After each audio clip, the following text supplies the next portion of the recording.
Hello, good morning students. बेटा 11th class में अपने पास 8th चैप्टर चल रहा है बाइनोमियल थ्योरम। बाइनोमियल थ्योरम में बेटा सबसे पहले आपको ये एक्सपेंशन बताया गया, आपको समझा भी दिया गया था।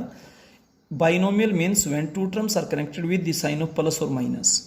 और बेटा उसकी पावर एक होल नंबर होगी 0 1 2 3 4। अब आप 1 2 3 4 पावर तक तो फॉर्मूले याद कर लेते हैं, लेकिन पावर 10 पूछ ली जाए कैसे याद रखेंगे? याद नहीं रख सकते।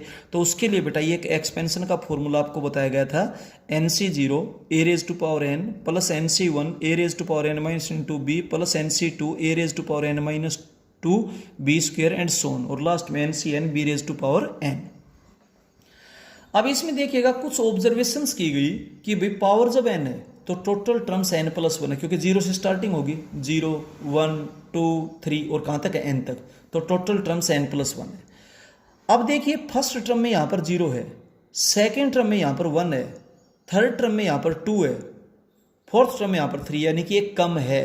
तो बेटा जैसे आप 10th में एपी में nth टर्म को जनरल टर्म मानते थे, अब बाइनोमियल थ्योरम में हम r प्लस 1th टर्म को जनरल टर्म मान करके चलते हैं। तो r प्लस 1th टर्म है तो यहां पर उससे एक कम होगा बेटा, ऊपर तो पावर n तो n ही रहेगा। First term NC0, second term NC1, third term NC2, तो इसमें एक कम होगा तो NCr। फिर a रेज टू पावर 0 है तो n माइनस 0, 1 है तो n माइनस 1, 2 है तो n माइनस 2, तो r है तो n माइनस r। फिर b की पावर जब यहाँ 0 है तो 0, यहाँ 1 है तो b की पावर 1, यहाँ पर 2 है तो b की पावर 2, यहाँ पर 3 है तो b की पावर 3, यहाँ पर n है तो b की पावर n, तो यहाँ पर r है तो b की पावर r। इस तरीके से बेटा ये जनरल टर्म का फॉर्मूला बना है, इसको ऑब्जर्व करते हुए। अब अपने क्वेश्चन में जो एक्सपेंशन दे रखे है 18th क्वेश्चन से स्टार्ट करते हैं, 17th क्वेश्चन तक हम कर चुके थे। इसमें है 1 plus x raise to power n। आप इसको a plus B raise to power n से जब कंपेयर करेंगे तो a की वैल्यू 1 है, b की वैल्यू x है और n की जगह n रहेगा। आप इसमें बेटा a की जगह 1 पुट करेंगे तो 1 की पावर तो चाहे कितनी भी 1 ही रहेगा। b की वैल्यू क्या है x, आप इसमें पुट कर दें NCr, 1 की पावर n माइनस r 1 ही रहेगा into x raise to power r। तो ये बेटा आपके पास जनरल टर्म होगी। अब ये क्वेश्चन में दिया हुआ है कि fifth term is 4 times the fourth term and fourth term is 6th times the third term, ऐसा बेटा आपसे दिया हुआ है। देखिए फिफ्थ टर्म बतानी है तो आप r की जगह 4 पुट करेंगे, यहाँ जो भी टर्म बतानी है तो r की वैल्यू से एक कम पुट कर दे। फिफ्थ टर्म बतानी है r की वैल्यू 4 पुट कर दें, क्योंकि 4 पुट करेंगे तो फिफ्थ टर्म अपने आप आ जाएगी भाई। तो बेटा r की जगह 4 पुट करेंगे तो NC4 x raise to power 4 as it is. Fourth term बतानी है तो फोर्थ टर्म के लिए r की जगह 3 पुट कर देंगे, 3 पुट करेंगे तो NC3 x raise to power 3। Clear? इधर फोर्थ टर्म r की जगह 3 पुट कर देंगे, NC3 x raise to power 3। 6 as it is. Third term बतानी है, थर्ड टर्म के लिए r की जगह 2 पुट कर देंगे, जब r की जगह 2 पुट करेंगे तो NC2 x raise to power 2। अब बेटा आप यहां पर NCr का फॉर्मूला ऑलरेडी जानते हैं, और नहीं भी जानते तो आपको फिर से हम बता रहे हैं। NCr का जो फॉर्मूला होता है ना, वो क्या होता है, NCr is equals to n का फैक्टोरियल डिवाइडेड बाई r का factorial into n minus r का फैक्टोरियल। ये फॉर्मूला बेटा आपको बहुत अच्छे से याद होना चाहिए। क्लियर है? ये फॉर्मूला जब आप लगाएंगे तो x रेज टू पावर 4 और ये डिवीजन में x raise to power 3, x की एक पावर बची, क्योंकि जब मल्टीप्लाई करते हैं तो पावर ऐड होती है, डिवाइड करते हैं तो पावर सब्ट्रैक्ट होती है। NC3 n का फैक्टोरियल अपॉन 3 का फैक्टोरियल इंटू n माइनस 3 का फैक्टोरियल। ये इधर मल्टीप्लाई में है, राइट में डिवीजन में जाएगा तो रेसिप्रोकल करके लिखें, n का फैक्टोरियल 4 का फैक्टोरियल n माइनस 4 का फैक्टोरियल। बिल्कुल यही रिजल्ट आप यहां पर भी अप्लाई कर देंगे। एक्स एज इट इज, ये टर्म तो कैंसिल हो जाएगी। देखिए जो नंबर बड़ा है उसके फैक्टोरियल को तोड़ दीजिए, 4 के फैक्टोरियल को लिखेंगे 4 मल्टीप्लाई 3 का फैक्टोरियल, तो 3 का फैक्टोरियल तो कैंसिल हो जाएगा, 4 बचेगा, एक 4 ऑलरेडी है। n माइनस 3 बड़ा है, इसको तोड़ेंगे n minus 3 into n minus 4, उससे कम।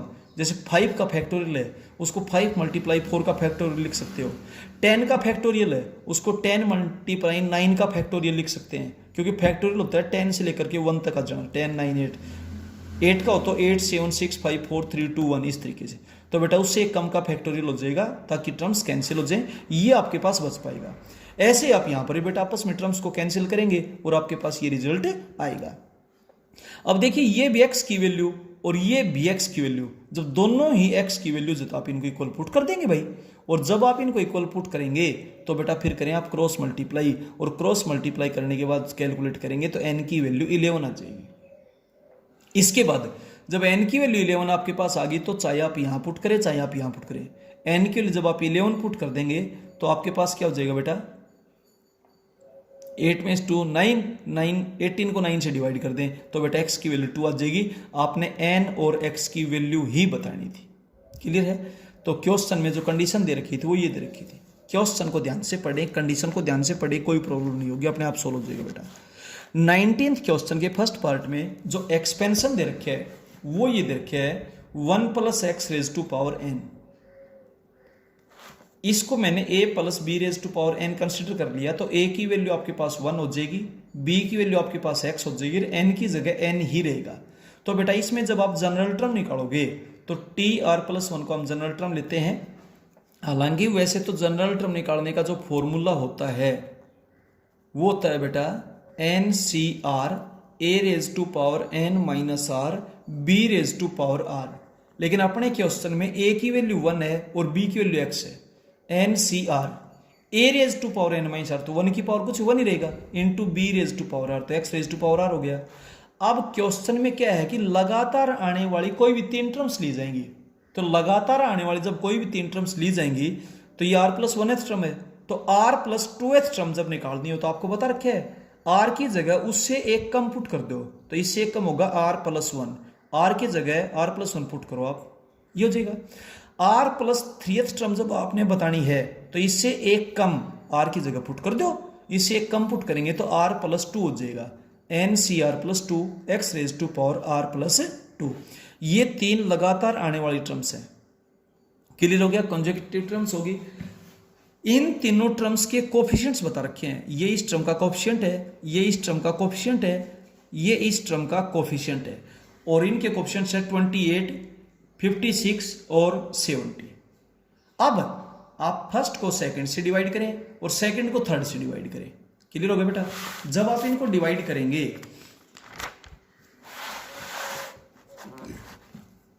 Divide first by second, first को सेकंड से डिवाइड करेंगे तो लेफ्ट को लेफ्ट से और राइट को राइट से डिवाइड करें। NCR होता है n का फैक्टोरियल, r का फैक्टोरियल, n - r का फैक्टोरियल। ये था NCR+1, तो डिवीजन में तो उसका उल्टा कर दें, n का फैक्टोरियल अपॉन में था ऊपर चला गया r+1 का फैक्टोरियल, n - r - 1 का फैक्टोरियल, 28/56। ये कैंसिल हो जाएंगे। r+1 बड़ा है r से तो इसको तोड़ेंगे, r+1 इंटू r का फैक्टोरियल तो r+1 बचेगा।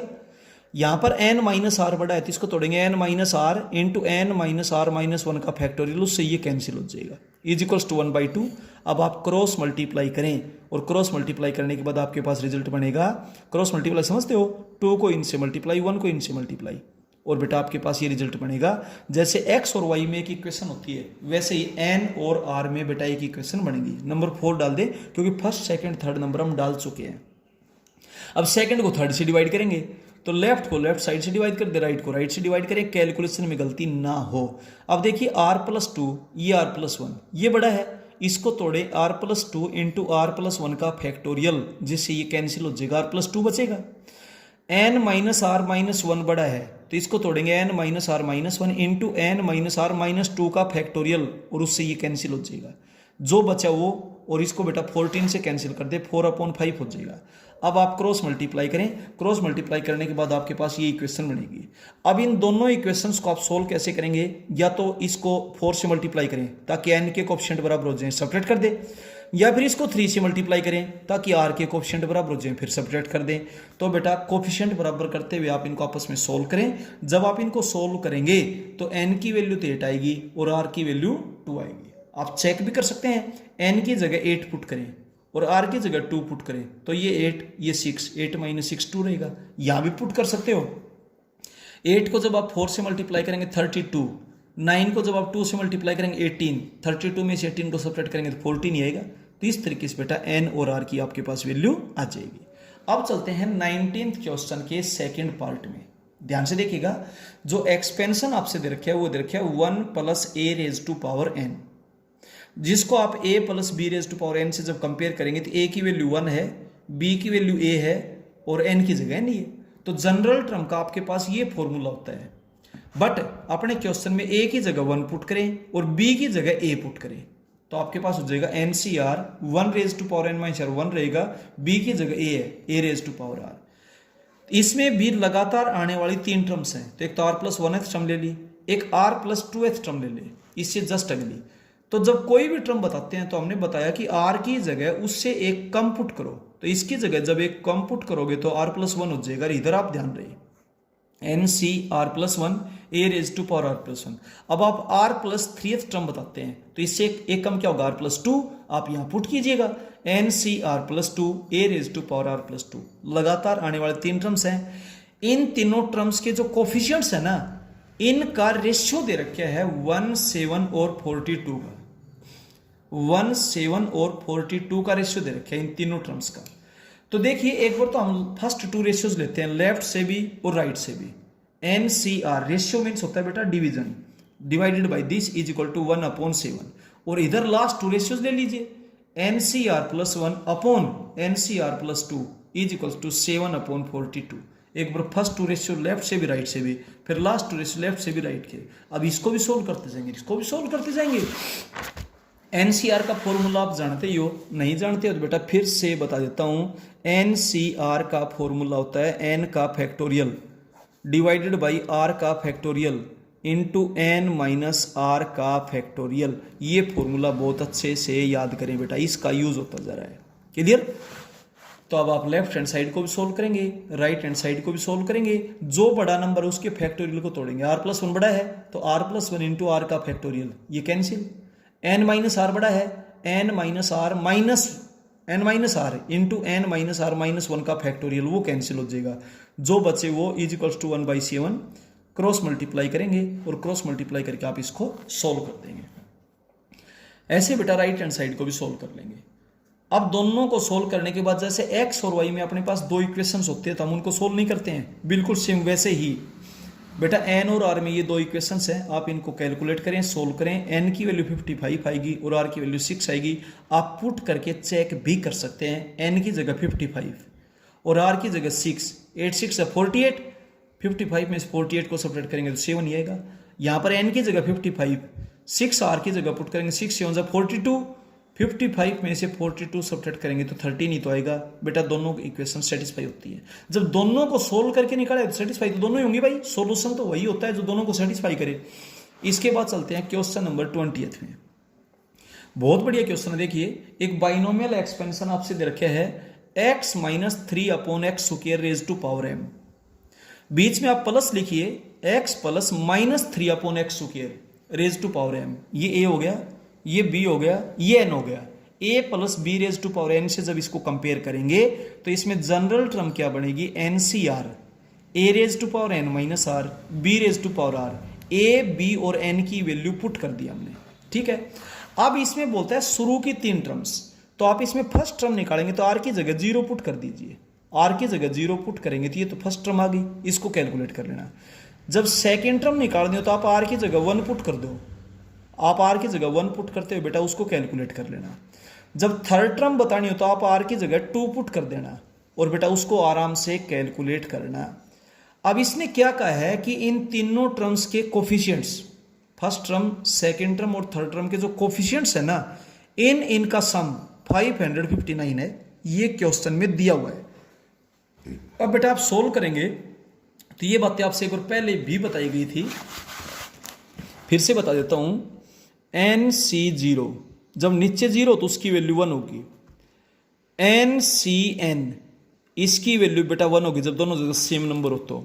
और बेटा NC1 की वैल्यू n होगी। ये 3 बातें विशेष ध्यान रखें ताकि ज्यादा टाइम आपको ना लगे कैलकुलेशन करने में। क्लियर हो गया? तो यहां पर आपके पास हो जाएगा 1, यहां पर 1 है तो इसकी वैल्यू m ही हो जाएगी भाई। क्लियर है? और बेटा -3 एज इट इज 9 MC2। इसका एक शॉर्ट फॉर्मूला होता है m का फैक्टोरियल 2 पहले इस तक अपॉन 2 का फैक्टोरियल। अब आप लेफ्ट हैंड साइड से एलसीएम लेंगे 2 एलसीएम लेकर के बेटा इसको सोल्व करेंगे। यहाँ 2 हो गया, यहाँ -6m हो गया, इसको अंदर मल्टीप्लाई कर दें और 2 जो एलसीएम आया था उसको राइट हैंड साइड में मल्टीप्लीकेशन में जाएगा तो 1118 हो जाएगा। अब आप बेटा एक जैसी टर्म इकट्ठी करेंगे, 9m² माइनस 15m प्लस 2 और माइनस का ये होगा तो माइनस 1116 हो जाएगा। अब बेटा यहां से मैं 3 कॉमन लेता हूं और 3 कॉमन लेते हुए इधर मल्टीप्लाई था उधर डिवीजन में चला जाएगा तो 0/3 0। अब देखिए ये क्वाड्रेटिक की इक्वेशन है। क्वाड्रेटिक की इक्वेशन को जब आप सोल्व करते हैं तो या तो क्वाड्रेटिक फॉर्मूला लगा सकते हैं जिसका फॉर्मूला होता है -b plus minus √b² minus 4/2a, या फिर फैक्टर कीजिए तो मिडिल टर्म के 2 टुकड़े कीजिए जिनका सम तो -5 है और प्रोडक्ट